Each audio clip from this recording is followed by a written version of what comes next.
अर्जुन देव ने धीरे से अपना दाहिना हाथ लहराया और जमीन पर ताईजी यिन यांग लॉ आरेख शिव ध्वनि के साथ अर्जुन देव के पास लौट आया। बैंगनी और सफेद मूल की लपटें खुशी से इधर-उधर तैर रही थीं। 8 ट्राइग्राम और 4 डिवीजन ताईजी यिन यांग फ्लेम डायग्राम के आसपास दिखाई दिए।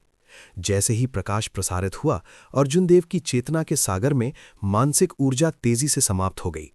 2 लपटों की ऊर्जा के अलावा ताईजी यिन यांग फ्लेम आरेख ने मानसिक ऊर्जा को भी खत्म कर दिया। हालांकि ये अभी भी अर्जुन देव की सीमा के भीतर था। अपनी बढ़ती मानसिक ऊर्जा के साथ उसे इस ताईजी यिन यांग फ्लेम डायग्राम को एक दिन में 10 बार आसानी से निष्पादित करने में सक्षम होना चाहिए। अर्जुन देव, आपके ताईजी यिन यांग फ्लेम डायग्राम में एक अमर तकनीक की छाया क्यों है? अभिमा, जो चंद्र छाया कृपाण में थी, निस्संदेह से पूछा। अर्जुन देव ने अपनी भौहें उठाकर पूछा, आप ऐसा क्यों कहते हैं?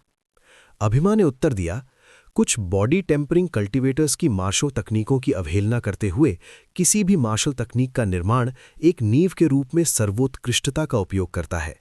केवल अमर तकनीकों की मानसिक ऊर्जा परिष्कृत होती है।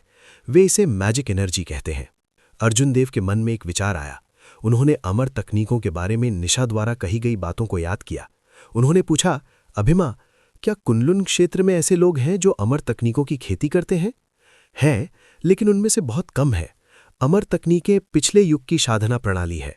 पिछले युग के विनाश के बाद स्वर्ग और पृथ्वी के नियम बदल गए। अब ये अमर तकनीकों की खेती के लिए उपयुक्त नहीं है। अमर तकनीकों के लिए पूरी साधना प्रणाली ने बहुत पहले ही अपनी विरासत खो दी है।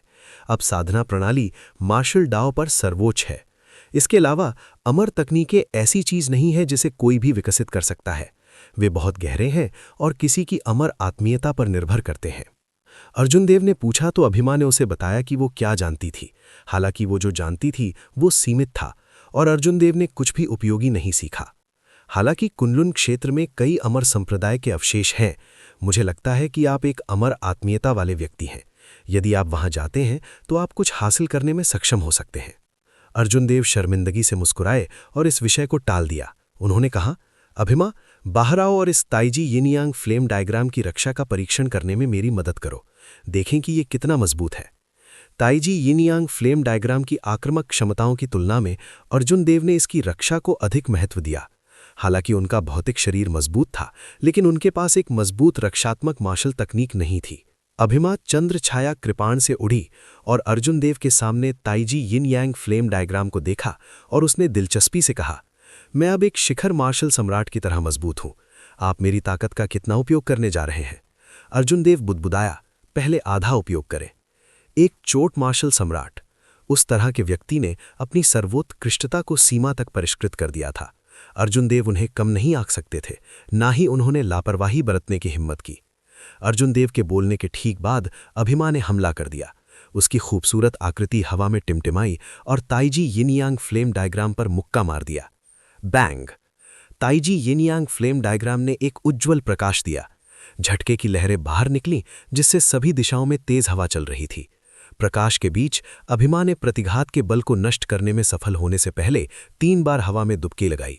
जब अर्जुन देव ने ताईजी यिन यांग फ्लेम डायग्राम को 8 ट्राइग्राम और 4 डिवीजन के साथ चमकते हुए देखा तो उसकी आंखों में आश्चर्य का भाव चमक उठा।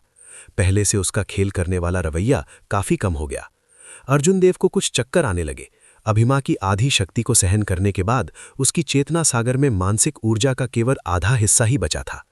अपनी पूरी शक्ति का उपयोग करें, अर्जुन देव ने अपने दांत पीसते हुए गंभीर भाव से कहा। अभिमा ने सिर हिलाया और किसी कारण से उसकी आभा बढ़ गई। वो स्पष्ट रूप से खूबसूरत और प्यारी थी, लेकिन उसने एक विशाल और भव्य आभा दी। इस बार अर्जुन देव की आंखों में अभिमा का फिगर नहीं लगा। उसका हमला ताईजी यिन यांग फ्लेम डायग्राम पर उतरा। बूम! ताईजी यिन यांग फ्लेम डायग्राम प्रकाश से फट गया। 8 ट्राइग्राम और 4 डिवीजन एक एक करके बिखर गए। अर्जुन देव के मुंह के कोने से खून निकल रहा था। मुक्के के बल से शॉकवेव ने उसे खुद को स्थिर करने से पहले 8 कदम पीछे गिरा दिया। अर्जुन देव की क्यूई और खून बह गया और उसके आंतरिक अंग कांपने लगे। हालांकि उन्होंने एक हर्षित मुस्कान प्रकट की। मैं सफल हुआ। पीक मार्शल मोनार्क मार्शल सेज से केवल आधा कदम दूर था। यह स्वर्गीय कृपाण मंडप के शैन मंजुन की खेती थी। एक नया उन्नत मार्शल सम्राट एक चोटी मार्शल सम्राट की पूर्ण शक्ति हड़ताल को अवरुद्ध करने में सक्षम था और केवल मामूली चोटों का सामना करना पड़ा। इस पर कोई विश्वास नहीं करेगा। हवा में मौजूद अभिमा के चेहरे पर भद्दा भाव था। जैसे ही ताईजी यिनयांग फ्लेम डायग्राम में विस्फोट हुआ, ताईजी यिनयांग फ्लेम डायग्राम में विस्फोट हो गया। रिबाउंड का बल दोगुना हो गया था, जो उसके अकेले पंच के दोगुने बल को लेने के बराबर था। अर्जुन देव ने जल्दी से पूछा, क्या आप ठीक हैं? अभिमा ने कुछ देर तक अपनी सांसों को नियंत्रित किया और मुस्कुराई। उसने कहा, ये ठीक है। यदि आपने दोगुना मजबूत हमला झेला होता तो आप निश्चित रूप से मर जाते। एक शिखर मार्शल सम्राट की सहन शक्ति आपके विचार से कहीं अधिक है।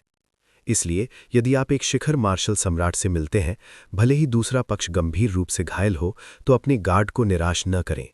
ताईजी यिनयांग फ्लेम आरेख हमला कर सकता है और बचाव कर सकता है, आगे बढ़ सकता है और पीछे हट सकता है। आखिरकार अर्जुन देव के पास एक तुर्रुप का पत्ता था जो उनका था। ये ब्लू ड्रैगन मार्शल तकनीक से उत्पन्न नहीं हुआ था, नहीं ये भाटी कबीले की 4 सीजन सेबर तकनीक से उत्पन्न हुआ था, नहीं ये बैटल सेज ऑरिजिन्स की विभिन्न गुप्त तकनीकों से उत्पन्न हुआ था। 3000 महान लोगों में केवल अर्जुन देव ही ताईजी यिनयांग ज्वाला आरेख को जानते थे। भविष्य में यदि वो सिल्वर टाइटेनियम लॉ और सूर्य लॉ दोनों इकट्ठा कर सकता है तो ये कदम निश्चित रूप से कुनलुन क्षेत्र में प्रसिद्ध हो जाएगा। कुछ और दिनों के लिए छोटे से द्वीप पर आराम करने के बाद अर्जुन देव ने स्वर्गीय कृपाण मंडप में अपनी यात्रा शुरू की। यहाँ रास्ते में उसे अभी भी लाल रंग के सिंहासन का उपयोग करने की आवश्यकता थी। वापस जाते समय अर्जुन देव ने सीधे क्विंटेसेंस का यात्रा किया। उसकी गति लाल रंग के सिंहासन से भी तेज थी। हालांकि इसने क्विंटेसेंस को समाप्त कर दिया। लाल रंग का सिंहासन ज्यादा थकता नहीं था, इसलिए इसका उपयोग कई स्थितियों में किया जा सकता था। 5 दिन बाद अर्जुन देव के दर्शन में लहराती लिंग्यून पर्वत श्रृंखला दिखाई दी। जैसे ही अर्जुन देव पर्वत की तलहटी में उतरे, स्वर्गीय कृपाण मंडप के शिष्यों ने उन्हें तुरंत पहचान लिया। बड़े भाई अर्जुन देव, आप आखिरकार वापस आ गए। पहला बुजुर्ग आपको हर जगह ढूंढ रहा है। जैसे ही अर्जुन देव को देखा, दोनों शिष्यों ने सम्मानपूर्वक कहा। अब तक अर्जुन देव स्वर्गीय कृपाण मंडप में एक महान व्यक्ति थे। जैसे जैसे मुंह की बात फैली, वो थंडर किंग से आगे निकल गया। इससे पहले अर्जुन देव खुद को समझाना चाहते थे, हालांकि जितना उन्होंने ये कहा, ये उतना ही हास्यास्पद हो गया। वो केवल कड़वाहट से मुस्कुरा सकता था और इसे असहाय रूप से स्वीकार कर सकता था। पहला बुजुर्ग मुझे क्यों ढूंढ रहा है? सामान्य परिस्थितियों में पहले बुजुर्ग को मेरी तलाश करने की इतनी जल्दी नहीं होगी। दोनों शिष्यों ने सिर हिलाया और कहा, मुझे यकीन नहीं है। हेवन व्यूइंग प्लेटफॉर्म के मुख्य हॉल में सीधे जाए। मैंने सुना है कि एक अविश्वसनीय व्यक्ति आ रहा है। अर्जुन देव ने धीरे से सिर हिलाया। वो अब नहीं झिझक रहा था और हेवन व्यूइंग प्लेटफॉर्म पर उड़ गया। अर्जुन देव ब्लू ड्रैगन की छवि पर खड़े थे और हवा में ऊपर नीचे हो रहे थे। फिर वो पहरे पर खड़े दोनों शिष्यों की आंखों से गायब हो गया। जैसे ही दोनों शिष्यों ने अर्जुन देव को जाते हुए देखा, उनकी आंखों में एक ईर्ष्यापूर्ण भाव चमका। बड़े भाई अर्जुन देव अधिक से अधिक शक्तिशाली होते जा रहे हैं। मुझे लगता है उनकी आभा उन सुप्रीम एल्डर्स से अलग नहीं है। ईर्ष्या करने की कोई बात नहीं है। जब हम स्वर्गीय कृपाण मंडप में साधना करेंगे तो वरिष्ठ भाई अर्जुन देव के राजा के भाग्य से कम ज्यादा प्रभावित होंगे। भविष्य में जबकि हम वरिष्ठ भाई के स्तर तक नहीं पहुंच सकते, इसमें कोई संदेह नहीं है कि हम दूसरों से आगे निकल जाएंगे। ये ठीक है। King grade true dragon luck, अभी हमारे स्वर्गीय कृपाण मंडप में प्रवेश करने के लिए कई लोग लड़ रहे हैं। कुछ सांसों के बाद अर्जुन देव मुख्य हॉल के बाहर उतरे और अंदर चले गए। जब उन्होंने चारों ओर देखा तो अर्जुन देव ने पाया कि मुख्य हॉल के माहौल में कुछ गड़बड़ है। सभी सर्वोच्च बुजुर्ग जो स्वर्गीय कृपाण मंडप के मार्शल सम्राट थे, यहाँ एकत्र हुए थे। शैन मंजुन, जो आमतौर पर सांसारिक मामलों की परवाह नहीं करते थे, वो भी एक लकड़ी की कुर्सी पर बैठे थे। सभी के चेहरों पर सतर्कता के भाव थे। उन सभी ने मुख्य हॉल में बैंगनी वस्त्र पहने एक अधेड़ उम्र के व्यक्ति पर अपनी निगाहें केंद्रित की। उस बैंगनी वस्त्र पहने आदमी की आभा अथाह थी। उसकी आभा शैन मंजुन की आभा से भी मजबूत थी। वो एक मार्शल सेज विशेषज्ञ थे। अर्जुन देव, आप वापस आ गए। प्रभाकर राय ने जब अर्जुन देव को देखा तो वो तुरंत उनका स्वागत करने के लिए खड़े हो गए। वो अर्जुन देव की आभा को महसूस कर सकते थे। जब उन्होंने अर्जुन देव की आभा को महसूस किया तो प्रभाकर राय ने एक अत्यंत खुशी भरी मुस्कान दिखाई। अन्य सर्वोच्च बुजुर्गों ने भी फीकी मुस्कान प्रकट की, हालांकि उनके चेहरे पर अभी भी चिंता बनी हुई थी। अर्जुन देव ने सिर हिलाया और कहा, पहले बुजुर्ग, आप मुझे खोजने की इतनी जल्दी में क्यों हैं? प्रभाकर राय ने बैंगनी वस्त्र पहने उस व्यक्ति को ध्यान से देखा और कहा, वो महान जिन राष्ट्र के शर्मा कबीले के प्रमुख सिमा होंग हैं। वो समर्थ शर्मा की ओर से आपको चुनौती देते हुए एक चुनौती पत्र लेकर आए हैं। अर्जुन देव ने मंद मंद मुस्कुराते हुए कहा, मैं चुनौती पत्र स्वीकार करूंगा, बस आ जाओ। सिमा होंग ने खड़े होकर अर्जुन देव की ओर देखा। एक दमनकारी आभा पहाड़ की तरह उस पर दबाव डाली। वो मंद मंद मुस्कुराते हुए बोले, ना केवल आपको इस चुनौती पत्र को स्वीकार करना है, बल्कि मैं ये भी चाहता हूं कि आप समर्थ से हार जाएं। याद रखें, आपको हारना होगा, अन्यथा आपके निर्णय के कारण स्वर्गीय कृपाण मंडप नष्ट हो जाएगा। एक मार्शल ऋषि के क्रोध को भुगतना पड़ेगा। एक मार्शल ऋषि की आभा अर्जुन देव पर दबाव डाली। ये एक पहाड़ की तरह था जो उसकी पीठ पर दबाव डालता था, उसे अपनी पीठ झुकाने और अपना सिर नीचे करने के लिए मजबूर करता था। अर्जुन देव ने अपने दांत भींच लिए और चुप रहे। उन्होंने एक मार्शल ऋषि की आभा का विरोध करने के लिए एक किंग ग्रेड ट्रू ड्रैगन प्रतिभा की आभा संग्रहित की। अर्जुन देव के पैरों के नीचे फर्श पर मकड़ी के जाले जैसी दरारें दिखाई दी और सभी दिशाओं में फैल गईं। Bang bang bang. मार्शल ऋषि ने पहले ही दुनिया की शक्ति को गलत समझ लिया था। उसकी आभा का दबाव पहले से ही एक निराकार हमला था। हॉल का फर्श गड़गड़ाहट से टूट गया। टूटी हुई चट्टानें हवा में उड़ गईं और छत से टकरा गईं। एक बढ़ती हुई सदमे की लहर फैल गई। शेन मंजुन के अलावा स्वर्गीय कृपाण मंडप के सभी मार्शल मुनार्क सुप्रीम एल्डर्स को कुछ कदम पीछे जाने के लिए मजबूर किया गया था। झुको मत, झुको मत। अर्जुन देव के मुंह के एक कोने से खून का रिसाव हुआ। उसने अपनी पीठ झुकाने से इनकार कर दिया, क्योंकि वो सिमा होंग को घूर रहा था। इस समय मार्शल सम्राट की ओर बढ़ने से उन्हें जो संतुष्टि महसूस हुई वो गायब हो गई। ये पता चला कि एक तथाकथित मार्शल सम्राट एक मार्शल ऋषि के सामने इतना कमजोर था। भले ही दूसरा पक्ष सिर्फ एक हीन ग्रेड मार्शल ऋषि था, लेकिन केवल उसकी आभा ही कुछ ऐसा नहीं था जिसका अर्जुन देव विरोध कर सकते थे। अर्जुन देव, आप इस पुरानी बात से बिल्कुल सहमत नहीं हो सकते। वो बहुत बेशर्म है। यदि आप उसी पीढ़ी के किसी व्यक्ति से हार जाते हैं तो आपका किंग ग्रेड ट्रू ड्रैगन लग गायब हो जाएगा। ये एक साधारण सच्चा ड्रैगन लग बन जाएगा। चंद्रछाया कृपाण में था। अभिमा ने गुस्से में कहा, सबसे बुरी स्थिति में मैं उसके साथ लड़ूंगा। वो सिर्फ एक अवर ग्रेड मार्शल ऋषि है। जल्दबाजी मत करो, मेरे पास उससे निपटने का एक तरीका है। अर्जुन देव ने अभिमा को रोकते हुए खुद से शांति से कहा, इतना खराब नहीं, मेरे दबाव में आप अभी भी लंबे समय तक टिक सकते हैं। सिमा होंग जोर से हंसे और अपनी आभा वापस ले ली। बेहतर होगा कि आप इसके बारे में सोचें। आप सहमत हैं या नहीं? सिमा होंग ने जो ताकत दिखाई, उसने स्वर्गीय कृपाण मंडप के आसपास के बुजुर्गों को भयभीत कर दिया। भले ही हॉल में सभी मार्शल मोनार्क एक साथ काम करें, वे उसके लिए एक मैच नहीं होंगे। उनके लिए उसे घायल करना भी मुश्किल होगा। अर्जुन देव पर दबाव काफी कम हो गया। हालांकि उन्होंने आराम नहीं किया। उन्होंने उदास होकर कहा, मैं चुनौती स्वीकार करूंगा, हालांकि मैं बिना लड़े नहीं हार सकता। सिमा होंग ठंडे स्वर में मुस्कुराई और एक स्थानिक अंगूठी बाहर फेंक दी। उन्होंने कहा, समर्थ शर्मा अब से 10 दिन बाद यहां होंगे। यहां 10,000 सुपीरियर ग्रेड स्पिरिट स्टोन्स है। मैं तुम्हें कुछ भी खोने नहीं दूंगा। ये सिर्फ एक शो है। न केवल आपको कोई नुकसान नहीं होगा, बल्कि आपको बिना किसी कारण के सुपीरियर ग्रेड स्पिरिट स्टोन्स की एक बड़ी राशि भी मिलेगी। मुझे विश्वास है कि आप अपना मन बदल देंगे। इतना कहने के बाद सिमा होंग हंसे और अपना सिर ऊंचा करके महल से बाहर निकल गए। शेन मंजुन ने आगे बढ़कर कहा, अर्जुन देव, चिंता मत करो। स्वर्गीय कृपाण मंडप आपके लिए चीजों को कठिन नहीं बनाएगा। एक मार्शल ऋषि हमें डराने के लिए पर्याप्त नहीं है। वर्तमान में स्वर्गीय कृपाण मंडप में कोई मार्शल ऋषि नहीं था। अगर अर्जुन देव ने वास्तव में सिमा होंग को नाराज किया तो वो अतिशयोक्ति नहीं होगी। दरअसल शेन मंजुन को अपनी बातों पर बहुत भरोसा नहीं था। अर्जुन देव ने अपने होठों पर लगा खून पोंछा और धीरे से कहा, वरिष्ठ, ऐसा कहने की कोई आवश्यकता नहीं है। अर्जुन देव किंग्युन पीक पर है। स्वाभाविक रूप से मैं पीछे बैठकर नहीं देखूंगा कि स्वर्गीय कृपाण मंडप को खतरा है। मैं हाउटियन संप्रदाय को एक पत्र लिखूंगा। अधिक से अधिक 7 दिनों में वो निश्चित रूप से किले को पकड़ने के लिए एक मार्शल ऋषि को भेजेंगे। उस समय ये सिमा होंग कुछ भी नहीं कर पाएंगी। क्योंकि कुलीन कुलों ने पहले मार्शल सम्राटों का उत्पादन किया था, इसलिए उनकी रक्तरेखा प्रतिभाओं की गुणवत्ता 10 महान संप्रदायों की तुलना में अधिक थी। हालांकि समग्र शक्ति के मामले में वे 10 महान संप्रदायों से तुलना नहीं कर सकते थे। इसके अलावा कुनलुन क्षेत्र में हाउटियन संप्रदाय का एक और भी मजबूत मुख्य संप्रदाय था। हाउटियन संप्रदाय के समर्थन के साथ शर्मा कबीला लापरवाही से कार्य करने की हिम्मत नहीं करेगा। जब हॉल में मौजूद अन्य सर्वोच्च बुजुर्गों ने अर्जुन देव की बात सुनी तो उन सभी ने राहत की सांस ली। उनके चेहरे की चिंता गायब हो गई। जब अर्जुन देव ने ये देखा तो उन्होंने कुछ नहीं कहा। सिमा होंग की ताकत सभी के देखने के लिए स्पष्ट थी। उनसे उसकी मदद करने के लिए कहना बहुत ज्यादा होगा। मजबूत ने सर्वोच्च राज किया, प्राचीन काल से ही देवलोक महाद्वीप में यही एकमात्र राज था। अर्जुन देव पहले से ही बहुत संतुष्ट थे कि इन सर्वोच्च बुजुर्गों ने सिमा होंग के दबाव में उनके लिए चीजों को कठिन नहीं बनाया। किंगयून पीक, सौम्या का आंगन, हर जगह धुआं फैल गया। अर्जुन देव और सौम्या एक चाय की मेज पर बैठकर चाय पी रहे थे और बातें कर रहे थे। किंगयून पीक के पीक मास्टर के रूप में सौम्या को हॉल में होने वाली हर चीज पहले से ही पता थी। उसके चेहरे पर चिंता उभर आई।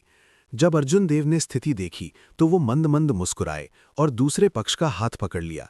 उन्होंने कहा, चिंता मत करो, समर्थ शर्मा निश्चित रूप से अब मेरे लिए एक मैच नहीं है। हाउटियान संप्रदाय के मार्शल ऋषि को 7 दिनों में आना चाहिए। ये सही है। अर्जुन देव ने कुछ सोचा और यूनिवर्स रिंग से 10 अवर ग्रेड स्पिरिट गैदरिंग मोती निकाले। उसने उन्हें सौम्या को सौंप दिया और कहा, अब आप आधे कदम वाले मार्शल सम्राट हैं। जब आप मार्शल मोनार्क के माध्यम से टूटते हैं तो आप इन स्पिरिट गैदरिंग मोतियों का उपयोग कर सकते हैं। जब अर्जुन देव के शब्दों में दृढ़ विश्वास देखा तो उसने और कुछ नहीं कहा। जहां तक स्पिरिट गैदरिंग पर्ल्स की बात है, उसने उन्हें नहीं लिया। सौम्या ने अपने आकर्षक चेहरे पर मुस्कान प्रकट की। उसने कहा, कोई जरूरत नहीं है। मेरे लिए मार्शल मोनार्क तक पहुंचना मुश्किल नहीं होगा, ये सिर्फ समय की बात है। आत्मा इकट्ठा करने वाले मोती शायद कुनलुन क्षेत्र में भी कीमती होंगे। आपको इन्हें रखना चाहिए। जब अर्जुन देव ने कुनलुन क्षेत्र का उल्लेख किया तो अर्जुन देव ने एक उदास अभिव्यक्ति प्रकट की। उसे कुनलुन क्षेत्र में जाना था। हालांकि एक बार जब वो चला गया तो अगर वो सम्राट रुद्र नहीं बन सका तो उसके लिए वापस आना बहुत मुश्किल था। इस तरह से विदाई के बाद उसे नहीं पता था कि उसे सौम्या को फिर से देखने में कितने साल लगेंगे। सौम्या अपने चरम पर थी। वो बहुत सुंदर थी और अपनी युवावस्था के चरम पर थी। ये एक लड़की के जीवन का सबसे अच्छा समय था। उसने अपना सारा प्यार उस पर रख दिया जिसे वो फिर कभी नहीं देख सकती थी। कड़वाहट को शब्दों से बयां करना कठिन था। सौम्या बता सकती थी कि अर्जुन देव क्या सोच रहे थे। वो मीठी मुस्कान दी जैसे 100 फूल खिल रहे हों। उसने धीरे से अर्जुन देव का दाहिना हाथ पकड़ लिया और धीरे से कहा, मेरे लिए ज्यादा मत सोचो। जब मैंने आपको पहली बार कई साल पहले देखा था तो मुझे पता था कि ये महत्वहीन किंगयून चोटी आपको नहीं रोक पाएगी। आप यहाँ सिर्फ ऊंची उड़ान भरने के लिए निष्क्रिय पड़े हैं। मेरे लिए आप जितना आगे जा सकते हैं मैं उतना ही खुश रहूंगा। बस किंगयून चोटी के बारे में मत भूलना। सौम्या आपका इंतजार कर रही है। अर्जुन देव के दिल में एक कोमल भावना उभर आई। उन्होंने हर शब्द को स्पष्ट रूप से उच्चारित किया, मैं इस जीवन में कभी नहीं भूलूंगा। मैं निश्चित रूप से कुनलुन क्षेत्र में एक मार्शल सम्राट बनूंगा और वापस आऊंगा। वे दोनों अवाक होकर एक दूसरे को देखने लगे। शेष दिनों में अर्जुन देव ने तुरंत कड़वी खेती में प्रवेश नहीं किया। समर्थ शर्मा का कोई मुकाबला नहीं था। यदि वे अब फिर से लड़ते, भले ही दूसरा पक्ष मार्शल सम्राट क्षेत्र में पहुंच गया हो, तो वो केवल खुद को अपमानित कर रहा होता। वो कीमिया के लिए कुछ सामग्री इकट्ठा कर रहा था। कल्टीवेशन के संग्रह में एक कीमिया रेसिपी थी जिसे ब्यूटी रिटेनिंग पिल कहा जाता था। ये सुनिश्चित कर सकता था कि एक महिला की उपस्थिति 1000 साल तक नहीं बदलेगी। पिल रेसिपी के लिए आवश्यक सामग्री बेहद जटिल थी। अर्जुन देव ने शेष आधे वर्ष का उपयोग इस पिल को परिष्कृत करने और सौम्या को देने की योजना बनाई। पलक झपकते ही 6 दिन बीत गए। इस दिन जब अर्जुन देव मुखखंबल की सामग्री सूची ले रहे थे तो उन्होंने अचानक महसूस किया कि एक मजबूत आभा बिना किसी डर के स्वर्गीय तलवार मंडप की ओर उड़ रही है। अर्जुन देव, बाहर आओ और लड़ो। एक जोरदार चीख गूंजी जो पूरी लिंगयून पर्वत श्रृंखला में फैल गई। इसने स्वर्गीय तलवार मंडप के सभी शिष्यों को चौंका दिया। दूसरे पक्ष के जानबूझकर समर्थन के कारण ध्वनि तरंगें फैल गईं। ध्वनि आगे और आगे बढ़ती गई। 250 किलोमीटर के दायरे में आने वाले सभी कल्टीवेटर्स ने ये चिल्लाहट सुनी। अर्जुन देव कौन थे? वो इस 5 राष्ट्र युवा प्रतियोगिता के चैंपियन थे। एक king grade true dragon genius थे। अप्रत्याशित रूप से किसी ने इस समय उसे चुनौती देने की पहल की। सभी प्रकार के व्यस्त लोगों ने तुरंत दिलचस्पी दिखाई। कई आकृतियां स्वर्गीय तलवार मंडप की ओर उड़ गईं। जब स्वर्गीय तलवार मंडप के बुजुर्गों ने सीमा होंग की आवाज सुनी तो उनके हाव भाव भद्दे हो गए। हाउटियान संप्रदाय के मार्शल ऋषि कल जल्द से जल्द पहुंचेंगे। किसने सोचा होगा कि सीमा होंग 5 दिन पहले स्वर्गीय कृपाण मंडप में पहुंच जाएगी? वो मानसिक रूप से बिल्कुल भी तैयार नहीं था। Bang bang bang. Sima Hong ने लापरवाही से फाटकों के सामने प्रतिबंध तोड़ दिए। वो अच्छे कपड़े पहने समर्थ शर्मा को लेकर आए और पलक झपकते ही हेवन व्यूइंग प्लेटफॉर्म के सामने पहुंच गए। अर्जुन देव ने सामग्री को हटा दिया और खिड़की से बाहर कूद गया। वो ब्लू ड्रैगन की छवि पर खड़ा था और दोनों के सामने 1 किलोमीटर आगे पहुंच गया। अर्जुन देव ने आगे देखा। दरअसल समर्थ शर्मा पहले ही मार्शल मोनार्क के पद पर पहुंच चुके थे। उनकी आभा एक शिखर अवर ग्रेड मार्शल मोनार्क की तरह मजबूत थी। अर्जुन देव, मुझे आपको ये बताने की कोई आवश्यकता नहीं है कि मुझे क्या करना है ना? यदि आप नहीं हारते हैं तो स्वर्गीय कृपाण मंडप आपकी वजह से नष्ट हो जाएगा। सिमा होंग ने अपनी आवाज का उपयोग करते हुए अर्जुन देव से ठंडे स्वर में कहा। अर्जुन देव ने उसे नजरअंदाज कर दिया। उन्होंने समर्थ शर्मा की ओर देखा और कहा, यहां बहुत से लोग हैं, मेरे साथ लड़ने के लिए स्वर्ग आरोही मंच पर आओ। सिमा होंग ने अर्जुन देव के जाने वाले फिगर को देखा और मन ही मन ठंडे स्वर में मुस्कुराई। मुझे आशा है कि आप अधिक चतुर होंगे। 500 वर्षों तक अपने शर्मा कबीले के भाग्य को नष्ट करने के बाद मुझे स्वर्गीय कृपाण मंडप को अपने साथ नीचे ले जाने में कोई आपत्ति नहीं है। पिताजी, मैं जा रहा हूं। समर्थ शर्मा ने गहरी सांस लेने के बाद सिमा होंग से कहा। अपने विचारों को याद करते हुए सिमा होंग मंद मंद मुस्कुराई और बोली, शांति से जाओ। आप पहले ही मार्शल मोनार्क के लिए आगे बढ़ चुके हैं। एक मार्शल किंग का संचय आपको 10 गुना युद्ध कौशल के साथ बाहर निकलने की अनुमति देगा। आप निश्चित रूप से इस लड़ाई को जीतेंगे और किंग ग्रेड ट्रू ड्रैगन के भाग्य को पुनः प्राप्त करेंगे। फिर आप अपनी सबसे उत्कृष्ट स्थिति में कुनलुन क्षेत्र में प्रवेश करेंगे। आपकी वजह से शर्मा कबीला नहीं गिरेगा। समर्थ शर्मा की आंखें भारी आत्मविश्वास से चमक उठीं। उसने गंभीरता से सिर हिलाया और कहा, मेरी खुशखबरी की प्रतीक्षा करो। अर्जुन देव का पीछा करते हुए समर्थ शर्मा की आकृति लगातार हवा में टिमटिमाती रही। आखिरकार वो हेवन असेंडिंग प्लेटफॉर्म के विशाल ड्रिल ग्राउंड में पहुंचे। शू शू दोनों ड्रिल ग्राउंड पर उतरे, एक आगे और एक पीछे। फिर वे प्रत्येक एक कोने में खड़े हो गए, हवा का सामना कर रहे थे। हेवन असेंडिंग प्लेटफॉर्म की ऊंची इमारतें पहले से ही स्वर्गीय कृपाण मंडप के शिष्यों से भरी हुई थीं। उन्होंने अर्जुन देव को पहले कभी कोई कदम उठाते नहीं देखा था। उन्हें यह भी नहीं पता था कि सिमा होंग ने अर्जुन देव पर दबाव डाला था। उनकी निगाहें उत्साह से भर गईं। वे इस उम्मीद से भरे थे कि अर्जुन देव अपनी ताकत का प्रदर्शन करेंगे और एक बार फिर महान जिन राष्ट्र के प्रतिभाशाली तलवारबाज को हराएं। बड़े भाई अर्जुन देव, अपना सर्वश्रेष्ठ प्रयास करें। उसके पिता असभ्य थे। अपने बेटे को सबक सिखाओ और उसे तब तक पीटा जब तक कि वो वापस नहीं आ गया। ठीक है, ये सही है, वापस आ गया, वापस आ गया, वापस हाथापाई की। तुरंत पूरा पहाड़ स्क्रैम्ड बैक के नारों से भर गया। आवाजें आपस में विलीन हो गईं, जिससे हवा कांपने लगी। अभी तक अर्जुन देव स्वर्गीय कृपाण मंडप में आकाश में सूर्य की तरह थे। ये कहना अतिशयोक्ति नहीं होगी कि वे सभी शिष्यों की मूर्ति थीं। हालांकि जैसे ही सिमा होंग पहुंची, उसने अर्जुन देव को खदेड़ दिया। पहाड़ी शिष्यों में गर्म रक्त वाले युवाओं की कोई कमी नहीं थी। किसे परवाह थी कि आप मार्शल सेज थे या नहीं? ये स्वर्गीय कृपाण मंडप था, महान जिन राष्ट्र का स्वर्गीय कृपाण मंडप। ये अर्जुन देव का घरेलू मैदान था।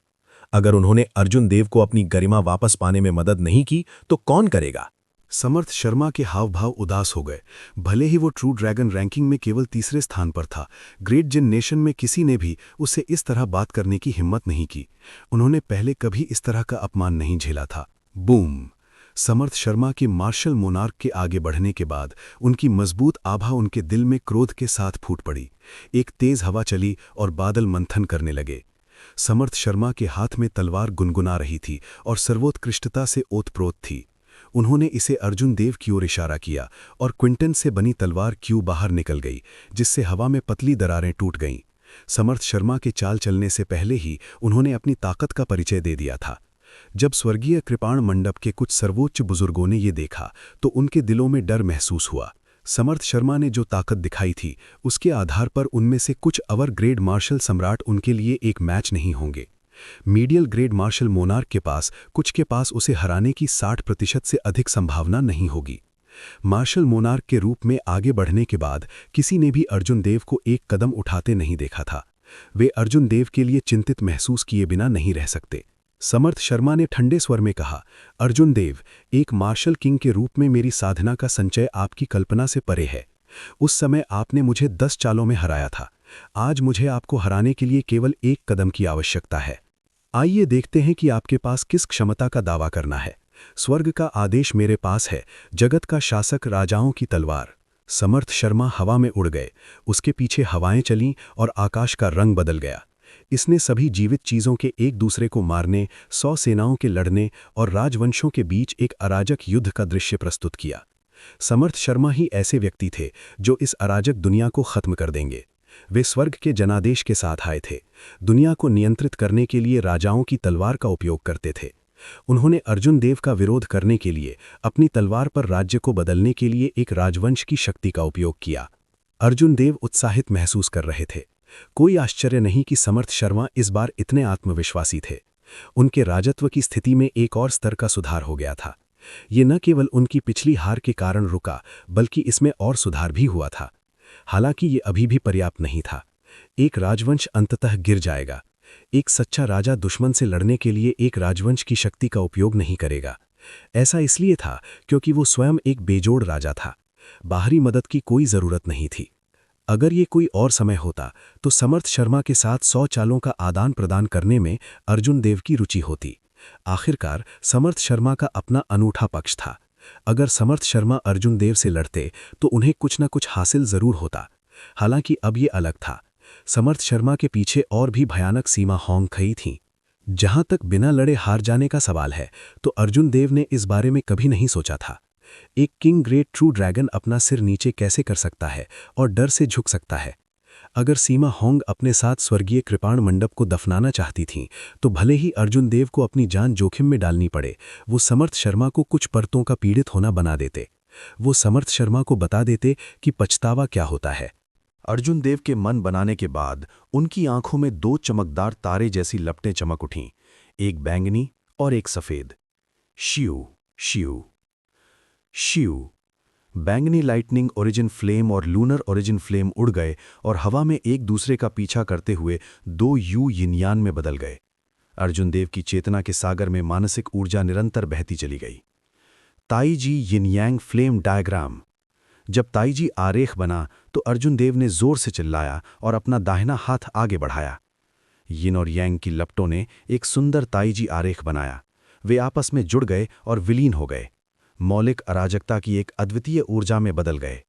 स्वर्ग के आदेश की कौन परवाह करता है, जो राजवंश की शक्ति को साकार करता है या अनंत यिन और यांग की परवाह करता है? मैं इसे बलपूर्वक तोड़ दूंगा। यिन और यांग की लपटें वास्तव में विलीन हो गईं। उसने इस बारे में कैसे सोचा? उसने ये कैसे किया? प्रभाकर राय और अन्य बुजुर्गों ने सदमे में बोल दिया, वास्तव में वो आरेख क्या है? मैंने इसे पहले कभी नहीं देखा। अप्रत्याशित रूप से यिन और यांग की 2 चरम ऊर्जाएं इतने अजीब तरीके से विलीन हो सकती हैं। देवलोक महाद्वीप के लोगों ने ताईजी आरेख पहले कभी नहीं देखा था। ये शेन मंजुन और अन्य लोगों के लिए आंखें खोलने वाला था। इसे अविश्वसनीय पाया। Bang bang bang.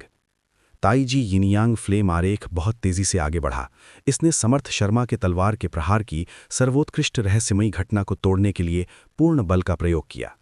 समर्थ शर्मा के पीछे राजत्व की स्थिति से बना नया राजवंश युद्ध की आग में वापस आ गया। हर जगह दयनीय चीखें गूंजी उठीं जब राजत्व की स्थिति पूरी तरह से ढह गई। फूसी। ताईजी यिनयांग फ्लेम डायग्राम समर्थ शर्मा के शरीर में टकराया और एक बढ़ती हुई ऊर्जा फूट पड़ी। समर्थ शर्मा ने खून की एक बड़ी कौर की उल्टी की जब उनका शरीर अनियंत्रित रूप से वापस उड़ गया। ऊर्जा हर किसी की अपेक्षाओं से कहीं अधिक थी। जब ये फटा तो सदमे की लहरें उठीं और बादल दिखाई दिए। भयानक ऊर्जा ने समर्थ शर्मा को स्वर्ग आरोही मंच से गिरा दिया। समर्थ शर्मा ढलान से नीचे गिर गए। उसका पूरा शरीर अजीब चट्टानों और झाड़ियों से छेद दिया गया था। ये एक दुखद दृश्य था। समर्थ शर्मा की आंतरिक चोटें उनकी बाहरी चोटों से भी बदतर थीं। पर्पल थंडर, ट्रू फायर और लूनर ट्रू फ्लेम ने उनके आंतरिक अंगों को जला दिया। जब 2 लपटें निकल गईं तो उनके डेंटियन की सर्वोत्कृष्टता उनके आंतरिक अंगों की बिल्कुल भी रक्षा नहीं कर सकी। जब हेवन असेंकिंग प्लेटफॉर्म पर विभिन्न इमारतों पर स्वर्गीय तलवार मंडप के शिष्यों ने यह दृश्य देखा तो वे प्रतिक्रिया नहीं कर सके। उन्हें उम्मीद नहीं थी कि लड़ाई इतनी जल्दी खत्म हो जाएगी। जो अधिक था, उन्हें ये उम्मीद नहीं थी कि वे शुरू में चिल्लाए गए आकस्मिक शब्द वास्तविकता में बदल जाएंगे। समर्थ शर्मा वास्तव में दयनीय स्थिति में वापस आ गए। वे जीत गए। बड़े भाई अर्जुन देव ने वास्तव में जीत हासिल की। उन्होंने समर्थ शर्मा को वापस भेजने के लिए केवल एक कदम का उपयोग किया। कितना शक्तिशाली! मैंने इसकी कल्पना करने की हिम्मत नहीं की। उन्हें सही सेवा देता है। कितना आनंददायक! आइए देखें कि क्या वे अभी भी हमारे स्वर्गीय तलवार मंडप में अपनी ताकत दिखाने की हिम्मत करते हैं। लंबे समय बाद भीड़ गड़गड़ाहट में गूंज गूंज उठी, अनंत रूप से गूंज उठी। अर्जुन देव की ओर उनकी निगाहें और भी सम्मानजनक हो गईं। ऐसी उत्कृष्ट प्रतिभा उनके स्वर्गीय तलवार मंडप की शिष्या थी। इससे उन्हें गर्व की भावना महसूस हुई, जिसे निगलना मुश्किल था। भविष्य में जब वे बाहर गए तो वे कह सकते थे कि अर्जुन देव उनके बड़े भाई थे और उन्होंने व्यक्तिगत रूप से उन्हें लड़ते देखा था। महान महारण राष्ट्र के अन्य संप्रदायों के शिष्य शायद ईर्ष्या से मर जाएंगे। अर्जुन देव, आपने वास्तव में एक कदम उठाने की हिम्मत की।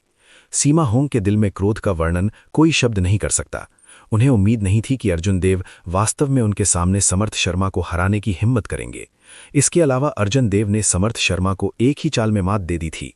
यहां तक कि जब सीमा होंग समर्थ शर्मा को बचाना चाहती थीं, तब भी उन्हें पता चला कि कोई मौका नहीं है।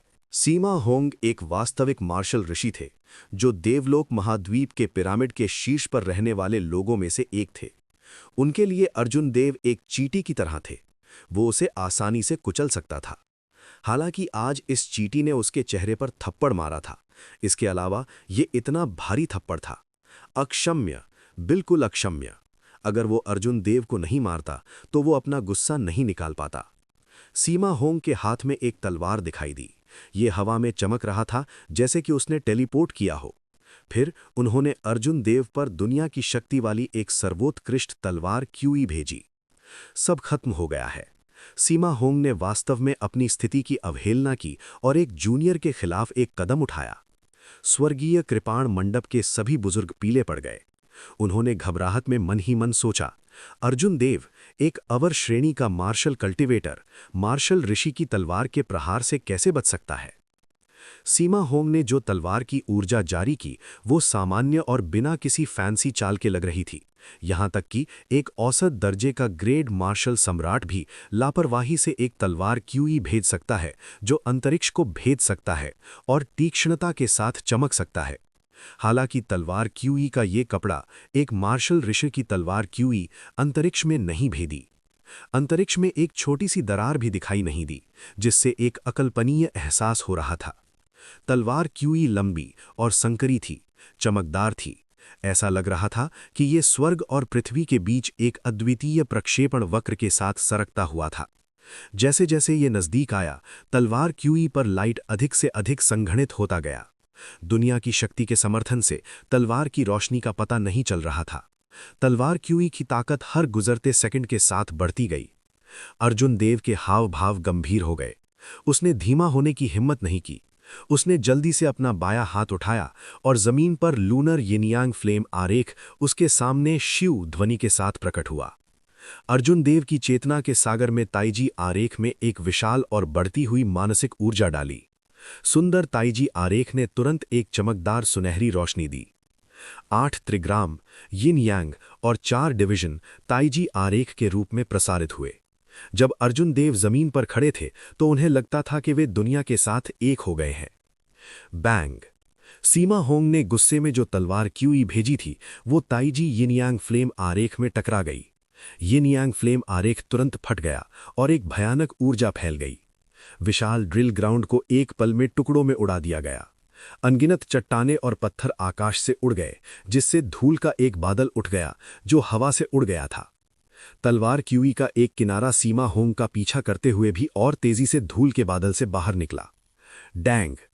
सीमा होंग के हाव भाव थोड़े बदल गए। उन्होंने अपनी तलवार को क्षैतिज रूप से पकड़ा और अपनी सर्वोत्कृष्टता से अवरुद्ध किया। बैंग! एक और आवाज थी जो पिछले वाले से भी अधिक भयानक थी। धूल का बादल फिर से फैल गया और जमीन पर एक विशाल गहरा गड्ढा दिखाई दिया। ये एक दृश्य दर पर बढ़ा। हेवन असेंडिंग प्लेटफॉर्म पर अन्य सभी इमारतें ढह गईं।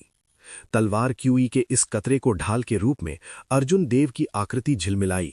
वो ब्लू ड्रैगन की छवि पर खड़ा हो गया और हवा में उड़ गया। उसका रंग पीला पड़ गया था और उसके होठों के एक कोने से खून निकल रहा था। अर्जुन देव का रंग बहुत अच्छा नहीं लग रहा था। केवल उसकी आंखें जोश से भरी हुई थीं, थकान के कोई लक्षण नहीं दिखा रही थीं।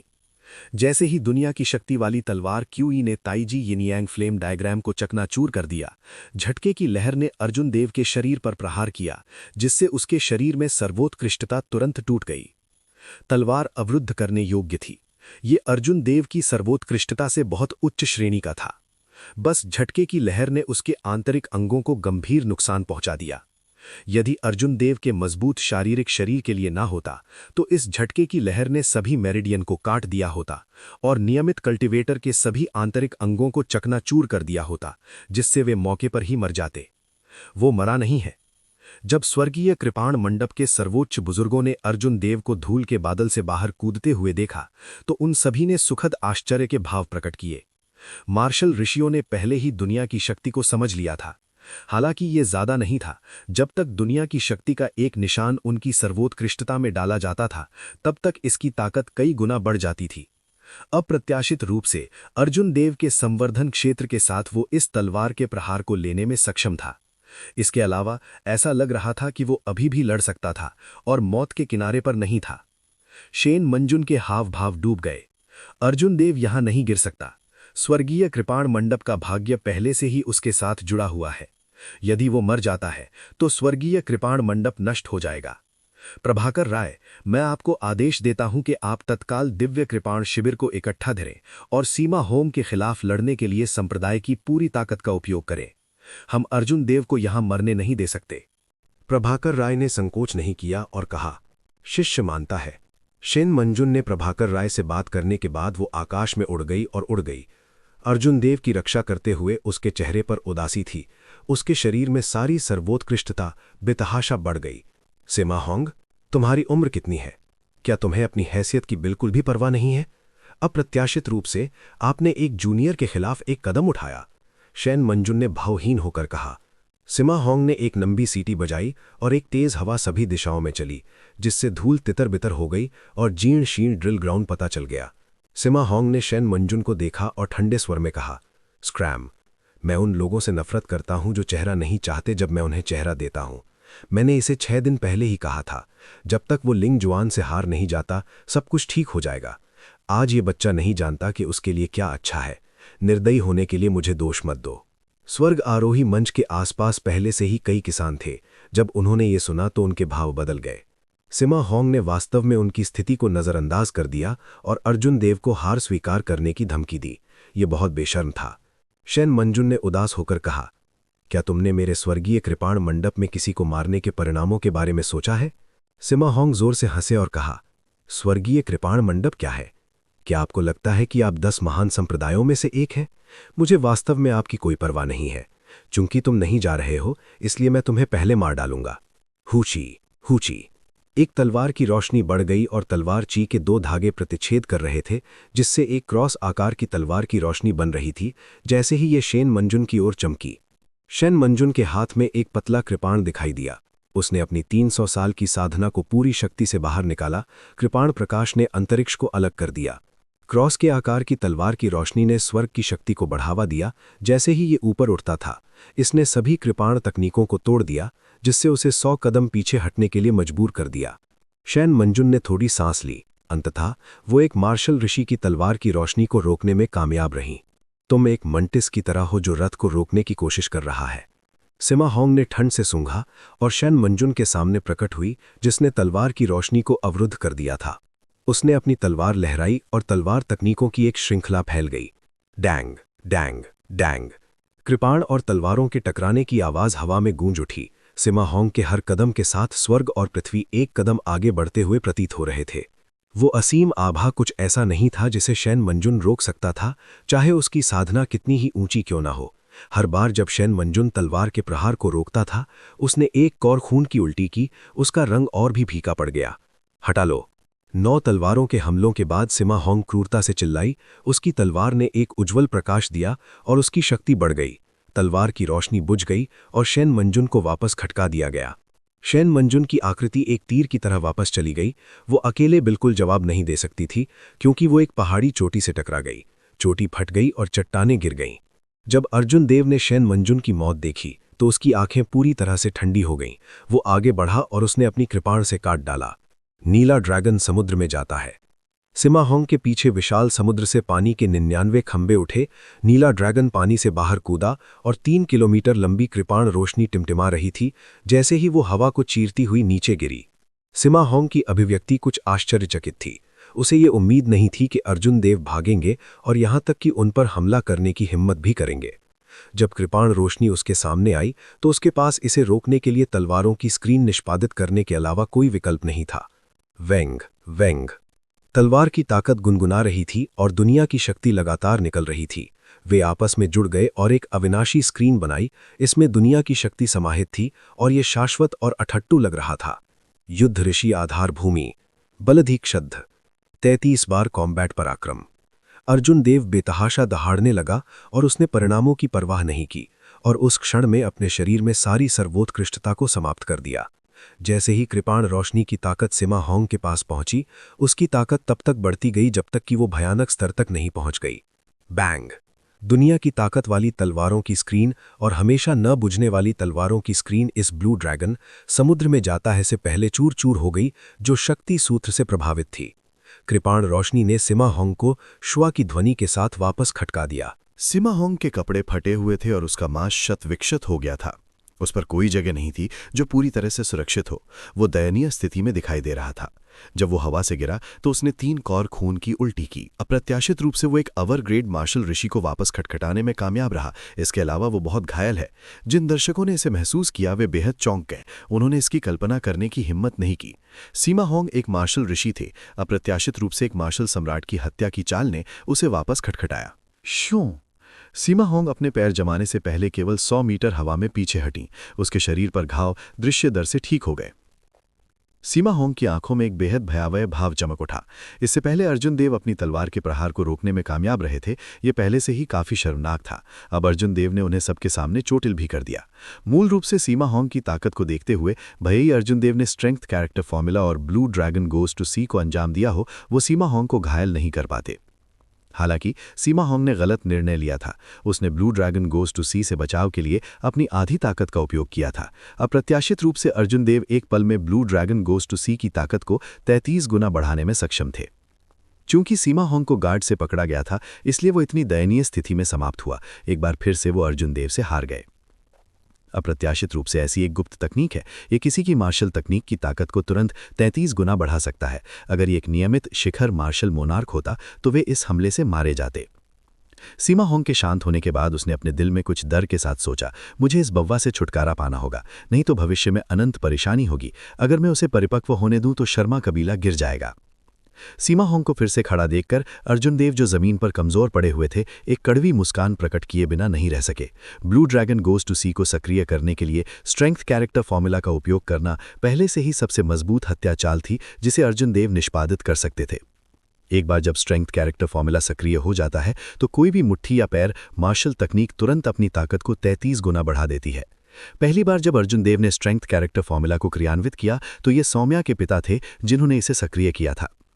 उस समय उसे इसे निष्पादित करने के लिए मजबूर किया गया था और वो केवल इसका उपयोग कर सकता था। वो इसके पीछे के सिद्धांतों को नहीं जानता था।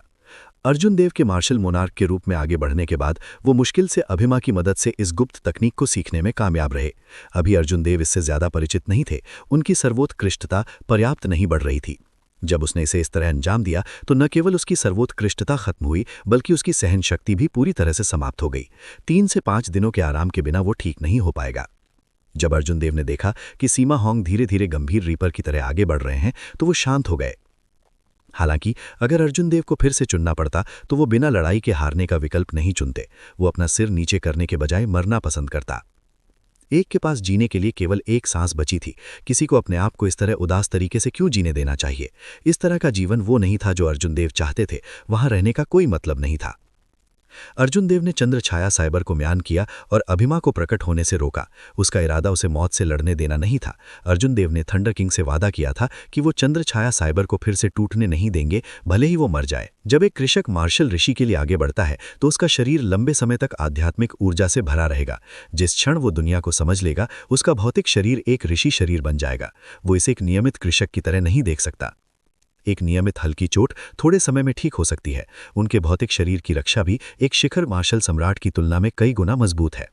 हालांकि अर्जुन देव अपने प्रतिद्वंद्वी को घायल करने में कामयाब रहे, लेकिन उन्होंने उनकी बुनियाद को चोट नहीं पहुंचाई, इसलिए ये सब व्यर्थ है।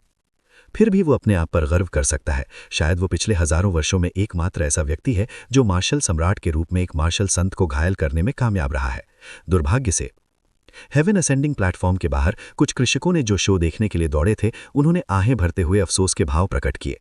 अब स्वर्गीय कृपाण मंडप में कोई भी सीमा होंग को नहीं रोक सकता। अर्जुन देव के भाग्य की कल्पना आसानी से की जा सकती है।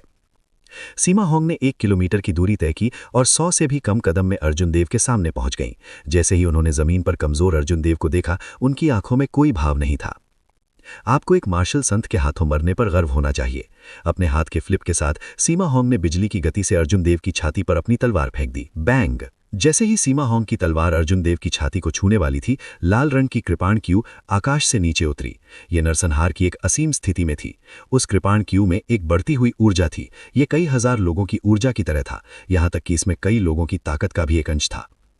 जब सिमा होंग को खतरा महसूस हुआ तो उसने अपनी तलवार मयान की और कृपाण कियूई से मिलने के लिए तलवार की रोशनी भेजी। डैंग! तलवार और कृपाण कियूई आपस में भिड़ गए और सिमा होंग 3 कदम पीछे हट गए। जब उसने ऊपर देखा तो उसने देखा कि प्रभाकर राय आखिरकार दिव्य कृपाण शिविर के 2000 अभिजात वर्ग के साथ आ गया था। इन 2000 ब्लेडमैन ने तंग वस्त्र पहने थे और अपने हाथों में लाल रंग की कृपाण पकड़ी हुई थी। सिमा होंग को देखते ही उनकी आंखें ठंडी थी।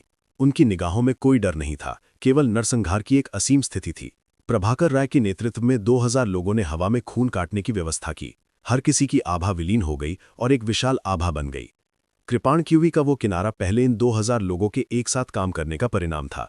ये पहली बार था जब उन्होंने वास्तव में सिमा होंग को 3 कदम पीछे जाने के लिए मजबूर किया। प्रभाकर राय ने उदास होकर कहा, सिमा होंग, अब चले जाओ। स्वर्गीय कृपाण मंडप दिखावा करेगा कि कुछ भी नहीं हुआ, अन्यथा भले ही स्वर्गीय कृपाण मंडप मौत से लड़े, हम आपको कीमत चुकाने होंगे। सिमा होंग ने ठंडे स्वर में मुस्कुराई और बोली, अज्ञानी, महत्वहीन स्वर्गीय कृपाण मंडप मुझे कीमत कैसे चुका सकता है? आज मैं आपको एक मार्शल ऋषि की असली ताकत दिखाऊंगा। बैंग! सिमा होंग ने मैदान से धक्का दिया और प्रभाकर राय से पहले पहुंच गई। उसने अपनी तलवार लहराई और तलवार की रोशनी आकाश में भर गई। हर हमले में तलवार तकनीक में स्वर्ग और पृथ्वी की शक्ति का संचार किया। 2000 डिवाइन कृपाण शिविर शिष्यों ने एक ही समय में अपनी कृपाण खींची। गठन की ऊर्जा पर भरोसा करते हुए उन्होंने अपनी सारी ऊर्जा प्रभाकर राय पर केंद्रित कर दी। प्रभाकर राय ने ब्लॉक करने की पूरी कोशिश की। हालांकि जब सिमा होंग का सामना करना पड़ा, जिसने अपनी पूरी शक्ति का उपयोग किया, तो वह स्वर्ग और पृथ्वी की विशाल शक्ति की तुलना में फीका पड़ गया। Dang dang dang! Sima Hong की निगाहें शांत थीं जब उन्होंने सभी प्रकार की तलवार तकनीकों को अंजाम दिया था। उनकी गति तेज हो गई और उनकी ताकत मजबूत हो गई। उन्होंने प्रभाकर राय को हवा में ही पीछे हटने के लिए मजबूर किया। अप्रत्याशित रूप से 2000 अभिजात वर्ग द्वारा गठित रक्तवत गठन मार्शल ऋषि सिमा होंग को रोकने में असमर्थ था। आप इस तरह के कुत्ते की गठन के साथ इतना ढीठ होने की हिम्मत कैसे करते हैं? तोड़ो! सिमा होंग ने अपना धैर्य खो दिया। उसने सभी तलवार की लाइट्स को एक साथ इकट्ठा किया और अपनी तलवार को आगे बढ़ाया। प्रभाकर राय की कृपाण तकनीक चकनाचूर हो गई और उनके हाथ में कृपाण गिर गई। तलवार की रोशनी प्रभाकर राय के शरीर में प्रवेश कर गई और सभी संचित चोटें एक सांस में फूट पड़ी। उसने एक बड़े कौर से खून की उल्टी की और आसमान से कमजोर रूप से गिर पड़ा। 2000 डिवाइन सेबर कैंप ब्लेड्समैन जो प्रभाकर राय को ऊर्जा भेज रहे थे, अब टिक नहीं सकते थे। उन्होंने मुंह भर खून की उल्टी की और बारिश की तरह आसमान से गिर पड़े। ब्लड स्लॉटरिंग फॉर्मेशन को तोड़ने के बाद सिमा होंग एक बार फिर उतरे। फिर वे असीम हत्या के इरादे से अर्जुन देव की ओर चल दिए। उसके साथ लड़ो! सुप्रीम एल्डर, जो मूल रूप से सिमा होंग की ताकत से डरते थे, ने प्रभाकर राय और अन्य 2000 को आसमान से बुरी तरह गिरते देखा। उनकी आंखें नफरत से भर गई जब उन्होंने अपनी सबसे मजबूत चालें चलाई। उन्होंने हवा में बहुरंगी कृपाण रोशनी छोड़ी और सिमा होंग को काट दिया। सिमा होंग ने तिरस्कार प्रकट करते हुए कहा, चाहे जितनी भी चींटियां हों, ये बेकार है। Dang dang! तलवार की रोशनी टिमटिमा रही थी। सिमा होंग के कदम नहीं रुके। इन लोगों के हमलों का सामना करते हुए भी वे नहीं रुके। हर कदम के साथ उन्होंने अपनी तलवार घुमाई। एक तलवार के प्रहार से सिमा होंग ने मार्शल तकनीकों को तोड़ दिया, जिन पर इन सुप्रीम एल्डर्स ने अपना पूरा जीवन रिसर्च करने में बिताया था। उन्होंने स्वर्गीय कृपाण मंडप सुप्रीम एल्डर्स को पीछे ढकेल दिया, मानो वे सैंडबैग्स हों। वे बिल्कुल भी जवाबी कार्यवाही नहीं कर सके। क्या ये एक मार्शल ऋषि की ताकत है? ये बहुत भयावह है। कोई आश्चर्य नहीं कि वो देवलोक महाद्वीप के पिरामिड के शीर्ष पर है। यहां तक कि एक संप्रदाय की ताकत भी उसे रोक नहीं सकती। स्वर्गीय कृपाण मंडप शायद एक आपदा का सामना करने जा रहा है। उत्साह देखने के लिए दौड़े गए किसानों ने उत्साहजनक भाव प्रकट किए। स्वर्गीय कृपाण मंडप का उदय उनके लिए अच्छी बात नहीं थी। उसे रोको! हम उसे बड़े भाई अर्जुन देव को मारने नहीं दे सकते। जब स्वर्गीय कृपाण मंडप के शिष्यों ने स्वर्ग आरोही मंच के चारों ओर इकट्ठा हुए और देखा कि सीमा होंग अर्जुन देव के करीब आ रहे हैं, तो उनका खून बह रहा था। वे अब खुद को रोक नहीं सके और सीमा होंग में खुद को लॉन्च कर लिया। ये सब सीमा होंग को रोकने और अर्जुन देव के जीवित रहने का मौका जीतने के लिए। आपकी तुलना चींटी से भी नहीं की जा सकती। तुमने मेरा रास्ता रोकने की हिम्मत कैसे की? सीमा होंग ने एक अधीर अभिव्यक्ति प्रकट की। वो अपनी तलवार घुमाने की जहमत भी नहीं उठा सकता था। इसके बजाय उसने अपना बायां हाथ धीरे से लहराया। हवा सभी दिशाओं से चली, जिससे हवा का एक तेज झोंका बन गया। स्वर्गीय कृपाण मंडप के शिष्यों को तेज हवा से 1 किलोमीटर पीछे गिरा दिया गया था। कदमों की आहट तेज और तेज होती गई। अर्जुन देव से पहले एक बार फिर सीमा होंग पहुंची। उन्होंने अर्जुन देव की ओर देखा और ठंडे स्वर में कहा, मैं कभी घमंड नहीं करता। अब क्या आप अपने गलत निर्णय के परिणामों को जानते हैं? अर्जुन देव का पीला चेहरा भावहीन था। उसने केवल ठंडे स्वर में कहा, अगर मैं नहीं मरता हूं तो मैं भविष्य में शर्मा कबीले को खून से धो दूंगा। तुम्हें कौन बचा सकता है? जब सीमा होंग ने यह सुना तो ऐसा लगा जैसे उसने कोई चुटकुला सुना हो। वो अहंकार से हंसा और बोला, तुम्हें बचाने के लिए एक मार्शल ऋषि का नाराज करने की हिम्मत कौन करता है? तुम अभी भी मौत के दरवाजे पर भी सपना देख रहे हो। नर्क में जाओ और मेरे शर्मा कबीले को नष्ट कर दो। अभिमानी। ठीक इसी समय क्षितिज से एक ठंडी खर्राटे आईं। बोलने वाला व्यक्ति बहुत दूर लग रहा था। हालांकि आवाज ऐसी लग रही थी जैसे वो सीमा होंग के कान के ठीक बगल में हो, धीरे से बोल रही हो। ये दो परस्पर विरोधी भावनाएं एक साथ विलीन हो गईं। सीमा होंग की अभिव्यक्ति तुरंत बदल गई। उसने एक बेहद खतरनाक आभा महसूस की और जल्दी से देखने के लिए अपना सिर घुमाया। हालांकि इससे पहले कि वो प्रतिक्रिया कर पाता, ऐसा लग रहा था कि एक लकड़ी का बक्सा समय और स्थान के माध्यम से यात्रा कर रहा है। ये अचानक उड़ गया और सीमा होंग में टकरा गया। पुसी। लकड़ी के छोटे बक्से में एक अद्वितीय शक्ति थी। सीमा होंग ने एक कोर खून की उल्टी की और वापस उड़ती हुई चली गई। लकड़ी का बक्सा अर्जुन देव के सामने शिव की आवाज के साथ उतरा। शब्द व्यक्तिगत रूप से उतरने वाले सम्राट की तरह सामने लिखे गए थे। किसी ने उन्हें सीधे देखने की हिम्मत नहीं की। सीमा होंग ने अपने होठों के कोने से खून पोंछा और गुस्से से चिल्लाया, सभी रहस्यमय अभिनय कर रहे हैं। देवलोक महाद्वीप में अब सम्राट रुद्र नहीं है। मरो। सीमा होंग के बोलने के बाद उन्होंने खुद को अर्जुन देव पर और भी क्रूर तरीके से लॉन्च किया। क्या हैं? लकड़ी के चारों लकड़ी के बोर्ड एक एक करके गिर गए। एक साधारण और बिना सजी कृपाण चुपचाप हवा में तैर रही थी। कृपाण से एक भयानक आभा फैल गई, जैसे कि यह पहाड़ों को गिरा सकती है और समुद्र को पलट सकती है। इस आभा के सामने सीमा होंग विशाल समुद्र में पानी की एक बूंद की तरह थी, जो अचूक थी। आभा विशाल महासागर की तरह और पहाड़ की तरह भारी थी। जब सीमा होंग इस आभा में दुर्घटनाग्रस्त हो गई तो वो खेदजनक स्थिति में वापस आ गया। वो रुकने से पहले जमीन पर कई बार लुढ़का। दिव्य हथियार। सीमा होंग की आंखें डरावनी थीं। फिर उसने कुछ सोचा। बिना कुछ कहे उन्होंने समर्थ शर्मा के बेहोश शरीर को उठाया और बिना पीछे देखे बाहर निकल गए। आओ कृपाण। एक वृद्ध आवाज सुनाई दी। सभी ने ऊपर देखा और एक भूरे वस्त्र पहने बूढ़े आदमी को उड़ते हुए देखा। उसने लापरवाही से अपना हाथ लहराया और दिव्य हथियार उसकी म्यान से बाहर आ गया। स्वर्गीय कृपाण मंडप का दिव्य हथियार, जो कई वर्षों से नहीं खींचा गया था, आखिरकार फिर से दिन का उजाला देखा। हवा में रहते हुए भूरे वस्त्र पहने बूढ़े व्यक्ति ने अपना हाथ लहराया और दिव्य हथियार स्वर्गीय ब्रह्मांड कृपाण को पकड़ लिया। उस पल में दुनिया उसके पैरों के नीचे महत्वहीन लग रही थी। यदि उसी खेती के एक मार्शल ऋषि ने खुद को दौड़ने के लिए मजबूत किया, तो दूसरे पक्ष के लिए उसे रोकना मुश्किल होगा। इस समय सीमा होंग समर्थ शर्मा को 10 किलोमीटर दूर ले जा चुकी थी। भीड़ की नज़र में वे दूर आकाश में एक काले बिंदु की तरह थे। ये इतना धुंधला था कि वे दूसरे पक्ष की गतिविधियों को नहीं देख सकते थे। बूढ़े व्यक्ति ने दिव्य हथियार को पकड़ा और उसे सीमा होंग पर घुमाया। दिव्य हथियार ने तुरंत एक उज्ज्वल प्रकाश दिया, जो पूरी तरह से सूर्य के प्रकाश को कवर करता है। सभी ने एक अकल्पनीय दृश्य देखा। रात चुपचाप हो गई और अनगिनत तारे टिमटिमा उठे। ऐसा लग रहा था कि असीम ब्रह्मांड ने एक स्क्रोल बना लिया है और इस समय ये सामने आ रहा है। आमतौर पर आम लोगों की नज़र में सबसे चमकदार सूर्य कई सितारों में से सिर्फ एक साधारण तारा था। विशाल ब्रह्मांड की तुलना में ये अत्यंत महत्वहीन था। केवल दिव्य हथियार पर प्रकाश की किरण ही शाश्वत रही। इस समय दिव्य हथियार धारण करने वाला भूरे वस्त्र पहने बूढ़ा व्यक्ति स्काई डोम दायरे का केंद्र बन गया। शिव। एक दयनीय चीख गूंज उठी और प्रकाश बिखर गया। विभिन्न रहस्यमयी घटनाएं गायब हो गईं। उनकी जगह आकाश में तेज धूप ने ले ली। हालांकि अभी के चौंकाने वाले दृश्य ने सभी के दिलों में एक अमिट छाप छोड़ दी थी। क्षितिज के अंत में हर कोई उस काले बिंदु को देख सकता था जिसमें सीमा होंग ने बदल दिया था। वो टूटी हुई पतंग की तरह था, गिरने के कगार पर। दिव्य हथियार की कृपाण क्यूली ने उसे 10 किलोमीटर दूर से गंभीर रूप से घायल कर दिया। वापस आओ! भूरे रंग के कपड़े पहने बूढ़ा आदमी बेरहमी से चिल्लाया।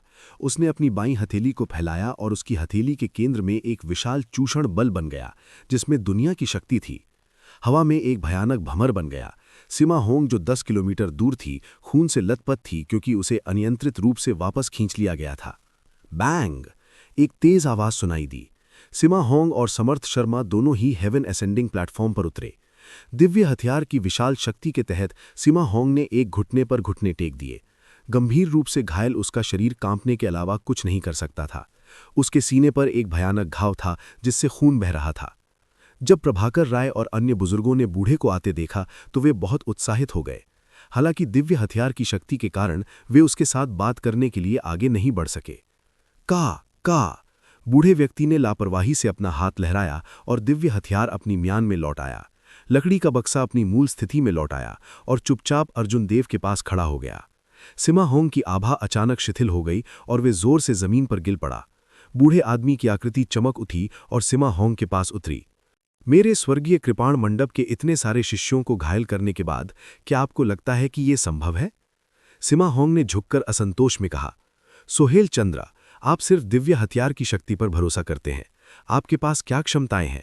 यदि आप वास्तव में सक्षम होते तो स्वर्गीय कृपाण मंडप के मंडप मास्टर की स्थिति आपकी होती।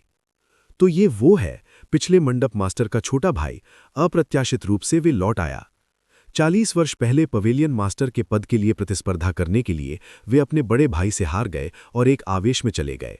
अप्रत्याशित रूप से 40 वर्षों तक उसे नहीं देखने के बाद उसने वास्तव में मार्शल ऋषि की दहलीज पर कदम रखा। सिमा होंग की बातें सुनकर सभी के दिल की धड़कन रुक गई। उन सभी ने भूरे वस्त्र पहने बूढ़े आदमी की पहचान का अनुमान लगाया। 40 वर्ष पहले स्वर्गीय कृपाण मंडप आकाश में सूर्य की तरह था। इसके अलावा एक ही समय में 2 पूर्ण प्रतिभाएं दिखाई दीं। इसके अलावा वे भाई थे। दुर्भाग्य से एक पहाड़ में 2 बाघ नहीं हो सकते। सोहेल चंद्रा एक चाल में अपने भाई से हार गए। उनके पास पवेलियन मास्टर के रूप में अपना पद छोड़ने और स्वर्गीय कृपाण मंडप छोड़ने के अलावा कोई विकल्प नहीं था। हालांकि 20 वर्ष पहले राक्षसी आपदा ने स्वर्गीय कृपाण मंडप को अपने सभी अभिजन्यों को खो दिया। जीनियस पवेलियन मास्टर की भी मृत्यु हो गई। तब से स्वर्गीय कृपाण मंडप में गिरावट आई थी। अन्यथा सिमा होंग यहां क्रूर व्यवहार करने की हिम्मत नहीं करती, ये दावा करती हुई कि वे स्वर्गीय कृपाण मंडप को स्वयं नष्ट कर सकती है। अब स्वर्गीय कृपाण मंडप के लिए सबसे महत्वपूर्ण क्षण में सोहेल चंद्रा आखिरकार लौट आए। दिव्य हथियार का उपयोग करते हुए उन्होंने सिमा होंग को एक चाल में हरा दिया। जब प्रभाकर राय और अन्य बुजुर्गों ने सोहेल चंद्रा की बातें सुनी तो उन्होंने जल्दी से लोगों को सिमा होंग को पकड़ने का आदेश दिया।